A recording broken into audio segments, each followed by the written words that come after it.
మీలో ఎంతమందికి పెసరట్టు అంటే ఇష్టమండి? నాకైతే ఫస్ట్‌లో పెసరట్టు అంటే అస్సలు ఇష్టం ఉండేది కాదు. ఇప్పుడు పెసరట్టు అంటే చాలా చాలా ఇష్టం. నాకున్న టిఫిన్స్‌లో పెసరట్టే నేను బాగా తింటాను. పెసరట్టు హోటల్ స్టైల్‌లో ఎలా రావాలో చూపించేస్తాను. ఫస్ట్ 1 గ్లాసు పెసరగుళ్ళు అయితే తీసుకోవాలి. అంటే పెసళ్ళు అంటారు వీటిని. నెక్స్ట్ ఒక ముప్పావు వంతు రేషన్ బియ్యం అంటారు కదా, అవైతే తీసుకొని ముందు రోజు నానబెట్టుకోవాలి.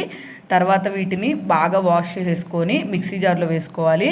ఒక చిన్న అల్లం ముక్క, నెక్స్ట్ అలాగే 4 పచ్చిమిర్చి వేసుకొని బాగా మెత్తగా గ్రైండ్ చేసుకోవాలి. అంటే దోసల పిండి ఎలా గ్రైండ్ చేసుకుంటామో అట్లా అయితే గ్రైండ్ చేసుకోవాలి. దీనికి సూపర్ కాంబినేషన్ అంటే ఉప్మానే. దీంతో తిన్నామంటే పెసరట్లు మనం 4, 5 తిన్నా కానీ అసలు తిన్నట్టే అనిపించదు అనమాట. అంత బాగుంటుంది టేస్ట్. హోటల్ స్టైల్లో చేసుకోవాలంటే మాత్రం ఎగ్జాక్ట్గా మనం ఉప్మా వేసుకొనే చేసుకోవాలి, అప్పుడే టేస్ట్ బాగుంటుంది. మనం ముందు దోశ వేసుకొని దానిపైన ఉప్మా వేసుకొని కొంచెం ఆయిల్ వేసుకున్నామంటే ఉప్మా పెసరట్టు అయితే రెడీ అయిపోతుంది.